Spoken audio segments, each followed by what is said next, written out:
A little while back, I set up my video editing desk to have a featured sort of accent wall. I did that in white, and then I ended up changing rooms to be in the studio, and I decided to go from the white backdrop 3D panels to the black version, and I thought it worked a lot better with the contrast of my white desk and the white audio monitors, as well as sort of the other black accents that I had on my desk itself. So in this video, I'm going to walk you through the steps I took to put up these wall panels onto the wall behind my video editing desk to add an aesthetic that looks a little more creative and gives the vibe of, you know, an actual video editor or a filmmaker, and it can help make your room feel a little more lively and professional. If you are new here, we have a whole bunch of review videos and videography related videos, about 200 plus of them, so lots of content for you to learn from. And if you want to know any of the music or the gear we use to make our videos, all links are in the description. Let's jump in.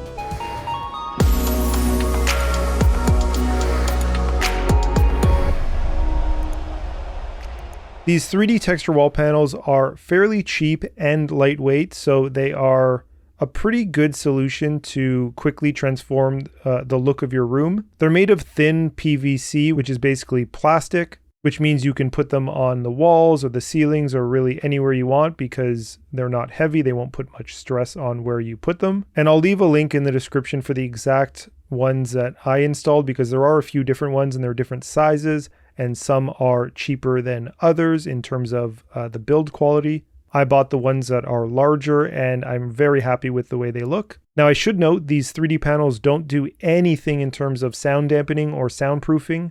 These are purely for cosmetic purposes to make a room's design look more interesting, so keep that in mind.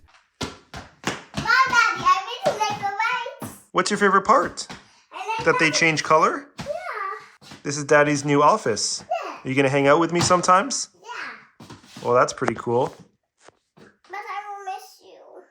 When you're hanging out with me, you're gonna miss me? No, silly. When I'm sleeping, I will miss you.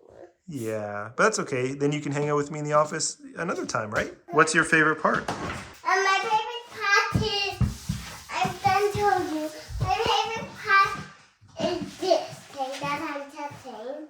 I've actually installed these twice, as I mentioned. The first time was with the white color versions, and I used construction glue, which I would not recommend at all.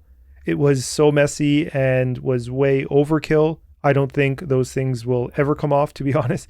I think it would be easier to take off the drywall it's attached to before you could get those panels off the drywall. So yeah, definitely don't use construction glue. You want to go with something more like 3M tape, which is actually what I did for the second time I installed these. The second time I was in a black painted room, so I bought the black colored 3D panels. And learning from the first time I installed them, I did not use adhesive this time. I used 3M tape, which is basically like a thin roll of sticky tape, which made it a lot easier to install, and it was significantly less messy. I still think I used too much tape when I did it the second time, so I probably could have done it with about half as much tape for each panel, which would have also sped up the install process. But definitely 3M tape is the way to go. Also, I had one outlet to cut around when I was installing these, so they are fairly easy to cut, but I wouldn't use any power tools. I mean, maybe a miter saw would work okay, but I would just do it by hand with like a utility knife or maybe some like bigger scissors. And to install, you of course pick the wall you want to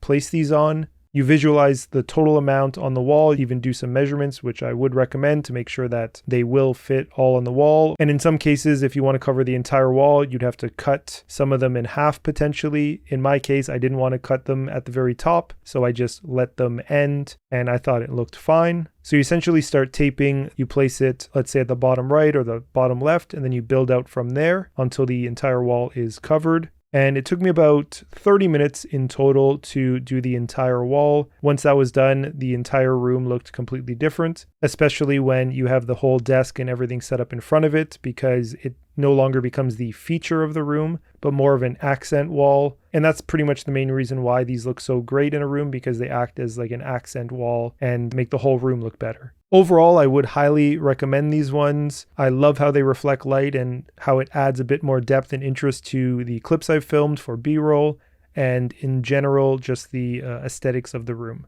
And again, I'll leave the links to the specific ones that I am using, as well as the tape that I'm using to put them up on the wall. And if you're looking for an easy way to drastically change the look of your room so it's not just a plain painted wall, these 3D panels or similar 3D panels are definitely the way to go. And that's it for this video. I hope it was helpful. We have a ton of other videos, 200 plus of them, so lots of content for you to learn from. And if you want to know any of the gear or the music we use to make our videos, I've left all links in the description. Thanks so much for watching, and we'll see you next time.